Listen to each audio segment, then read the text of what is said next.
Welcome students to Unit 3, Electron Configuration and Periodicity. Today we'll be looking at Unit 3.1, First Ionization Energy.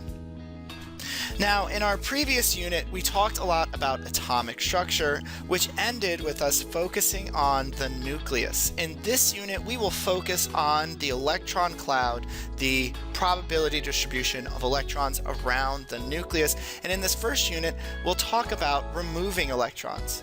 A large portion of this unit will focus on the attraction between protons and electrons. So to talk about the attraction between objects, we often talk in terms of Coulomb's law, where the force of attraction between two objects is proportional to the charges of those entities divided by the distance between them. The greater the charges, the greater the attraction. So a +1 and a -1 would have less of an attraction than, say, a +2 and a -2. Since we'll be focusing on electrons in this subunit, it's always going to be a -1. Also notice that the force of attraction is proportional to the charges but divided by the distance, meaning as entities are further apart, their force of attraction decreases. So sometimes in layman's terms, I'll refer to this as the long distance relationship rule. The further you are from someone you're in a relationship with, the less attractive they are, because others around you are more attractive, because you get to see them. If you are in class, we will discuss multiple ideas within this concept with analogies to personal relationships. However, with this lecture video, we will focus primarily on just key definitions and key concepts. So a lot of the text you'll see on the PowerPoint, we are not necessarily going to go over. We'll focus on the ideas. So if I have two atoms and I want to remove an electron, if I want to take an electron away, if I want to ionize them, which one would be more difficult to remove an electron from? Well, in picture B, we see something with twice as much positive charge as in A. So picture B is a much greater attraction than picture A, as there is a greater nuclear charge, more protons in the nucleus. So picture B would require more energy to remove something from than picture A. In picture A, we see an electron near a proton, so this is a very strong attraction, because remember, the force of attraction is inversely proportional to the distance between them. Picture C is a much weaker attraction, as there is a large distance between the proton and the electron. So picture A would require more energy to remove an electron from, would require more energy to ionize picture A than picture B. Lastly, we see a picture that has 3 electrons and 3 protons. If I were to remove an electron from this picture, which electron would be the easiest to remove? The electron all the way out here, if I wanted to ionize this atom, the electron all the way out here would be the easiest to remove for several reasons. First off, it is a great distance from the nucleus, so that weakens its attraction. The electrons near the nucleus, the electrons near these protons, experience a much greater attraction because they are so close. Additionally, the electron on the outside is being repelled by the electrons near the nucleus. The electrons near the nucleus almost shield the nucleus from the electron on the outside. They form a sort of shell around the nucleus. We'll talk a lot in terms of shielding and shells within this subunit. So of all the pictures we've looked at, which one would be the easiest to ionize? Which one would require the least amount of energy to remove an electron from? Well, this first picture here, the one we just discussed, would be the easiest to remove an electron from. This electron is very far from the nucleus and is repelled by the electrons in that first shell, in that shield. So it would be easy to remove that electron. Then this picture would be next, as this electron is very far from the nucleus, but doesn't have anything repelling it. The hardest atom in all these pictures would be the one whose electrons are nearest the nucleus. We require massive amounts of energy to ionize that image. When you remove an electron, as you've heard me say, it's known as ionization, the amount of energy it takes to remove an electron. We use a laser on a neutral atom and provide it massive quantities of energy. As the electron cloud absorbs that energy, the electrons move faster and faster until they finally have enough to break free of their shell. And we end up with a positive ion, a cation. Cations are positive. You can remember it because the letter T looks a lot like a positive sign. Or you can remember the nonsensical saying, you can remember the phrase, cats have paws, like they're positive. So if I take a hydrogen atom and I give it 1300 kilojoules, I can make a hydrogen cation. 1300 kilojoules, though, have to be added to that neutral atom. So you would say, okay, well, the neutral atom therefore must have no energy. And when I put that 1300 kilojoules into hydrogen, the cation now has to have that energy. That 1300 kilojoules has to now be with that cation, because energy just can't disappear. So you might think, oh, well, if I were to draw a line for how much energy each species has, you might draw the line up here. However, in reality, it's a negative 1300 kilojoules. And the reason for that is simple physics. When we put energy into something, when energy goes into a reaction, we think of it as a positive value because we're adding it into that reaction. When energy comes out, when energy exits a reaction, we write it as a negative value. You often think in terms of positive, something you have, and negative, something you owe, but that is not how it works in chemistry and physics. A negative value often is directional. Positive means it's going in, negative means it's coming out. So when this product has 1300 kilojoules, we write it as a negative 1300. If it's a reactant, it would be a positive value. So it takes 1300 kilojoules to remove an electron from hydrogen. If we remove an electron from helium, it takes 2300 kilojoules. This relates to those images we saw. If I have a hydrogen atom with one proton, the force of attraction is proportional to the charges divided by the distance. Since they both have a similar distance, distance is really not part of this thought process. Hydrogen has only one proton. So a positive one and a minus one is actually less than helium with its two protons versus an electron. The force of attraction here is greater than the force of attraction for hydrogen. So it takes more energy to remove an electron from helium than it does hydrogen because of an increase in nuclear charge, 2 protons versus 1. So if we were asked to look at lithium, you might anticipate lithium to take even more energy as we have more protons. However, lithium's actual first ionization energy is 520. So why is it so much less? Again, I've already given away part of the story. We looked at those images where this attraction is really strong as those +2 protons attract that electron with much more force than a single proton would. However, when you have 2 electrons around a nucleus, that fills in all the space that's available for the electrons there. So they must fill all the space around the nucleus, and any more electrons you have would have to go further out in another shell. So when we see lithium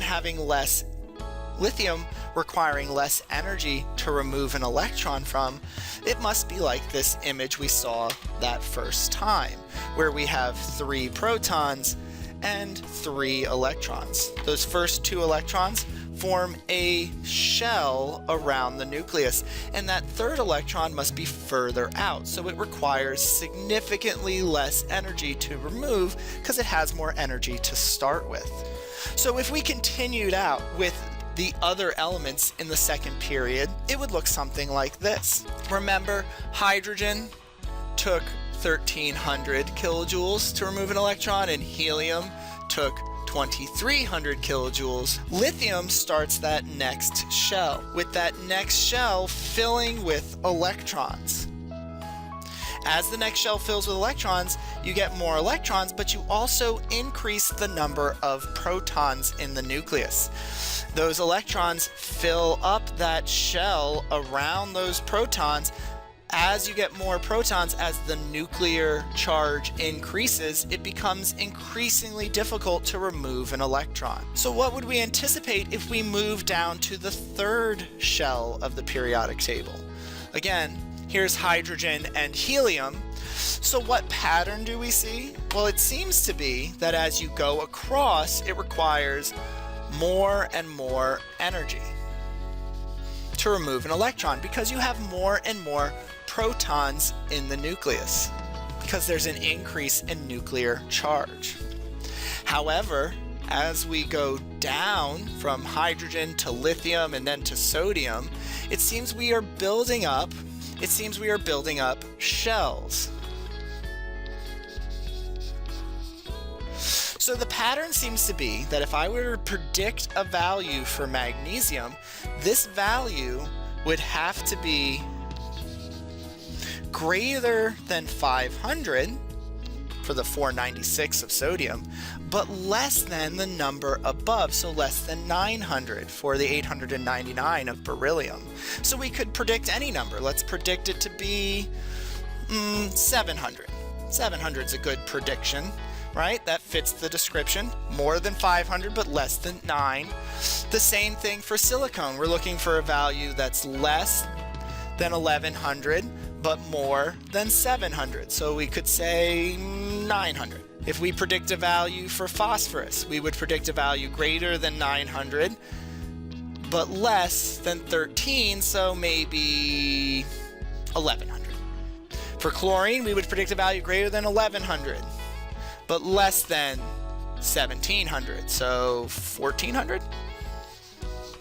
And argon, more than 1400, but less than 2000, so 1600. And if you look, we came fairly close. Some of them almost spot on, and some a little off, but it follows the pattern that as you move across a period, it requires more and more energy to remove an electron because there's a greater charge in the nucleus.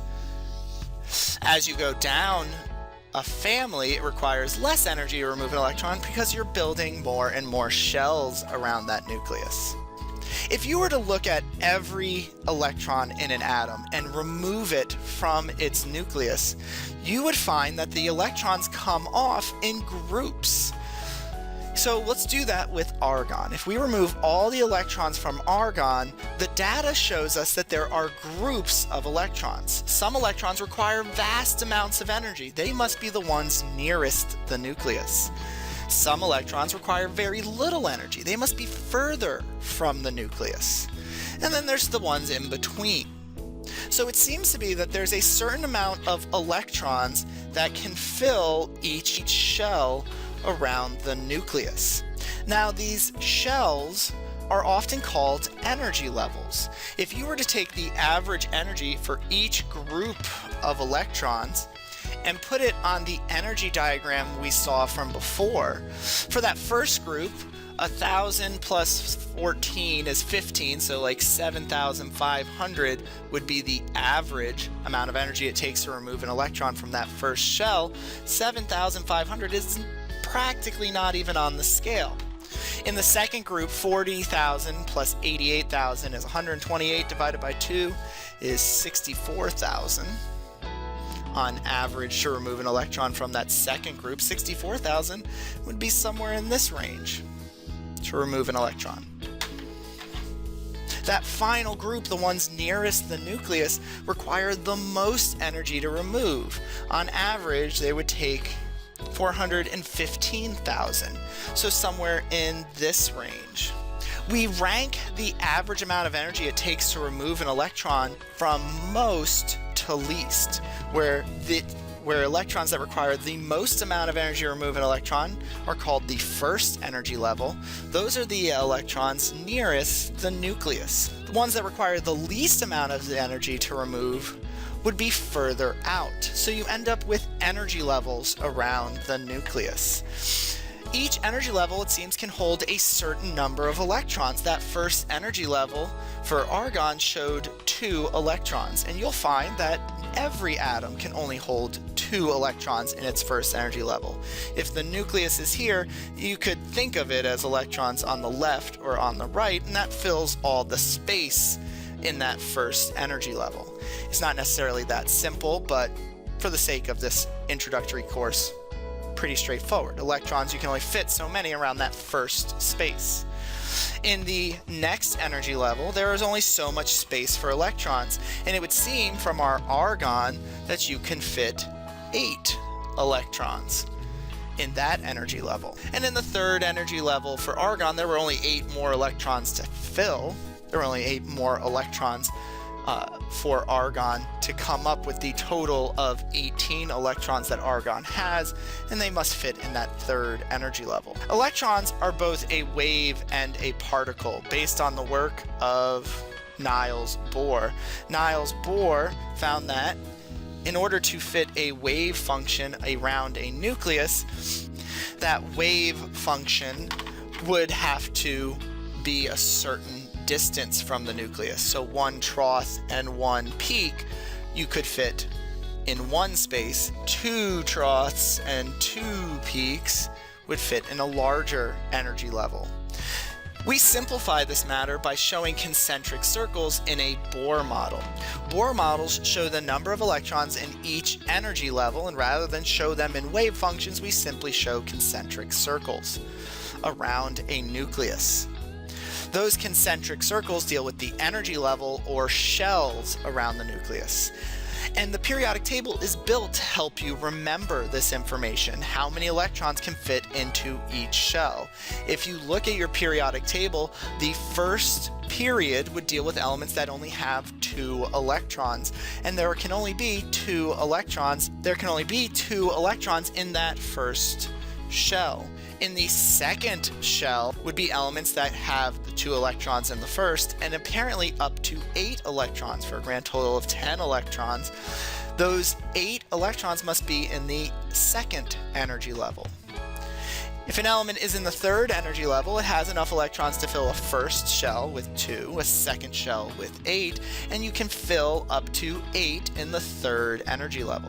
So you can use the periodic table to predict how many energy levels any element would need, as well as how many electrons would be within each one of those energy levels. Bohr models are simply the representation of those electrons.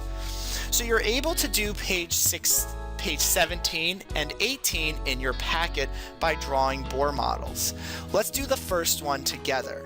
Magnesium, on average, has a mass of 24, so let's use the average off the periodic table and draw a Bohr model of magnesium 24. Magnesium is element number 12 on the periodic table, meaning a nucleus of magnesium would have 12 protons. So 24 minus 12 means we have 12 neutrons in this atom of magnesium. Assuming it is neutral, if it has 12 protons, it has to have 12 electrons. We can account for the location of those electrons on our Bohr model by showing them as dots, where each concentric circle deals with a particular energy level.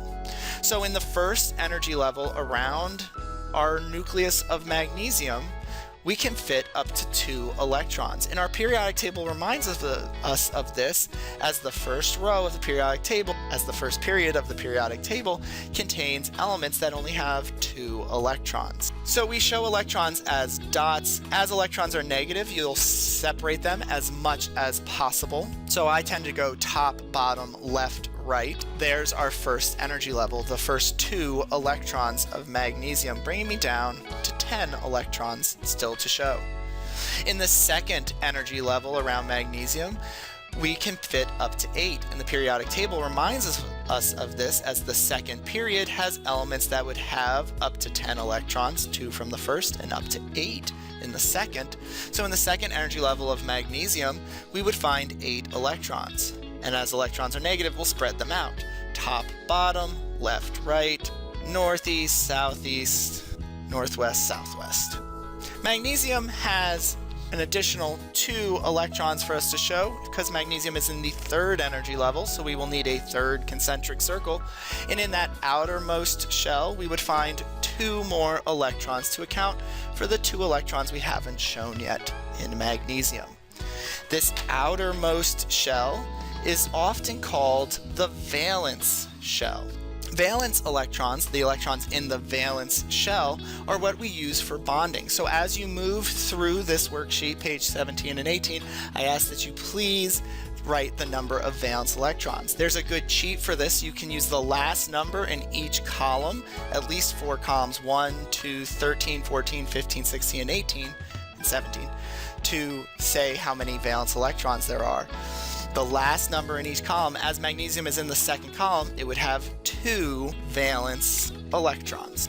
If it was in column 13, it would have 3 valence electrons. Halogens in column 17 have 7 valence electrons. With that, you're able to complete page 17 and 18 in your packet. Next time, we'll be talking about periodic trends.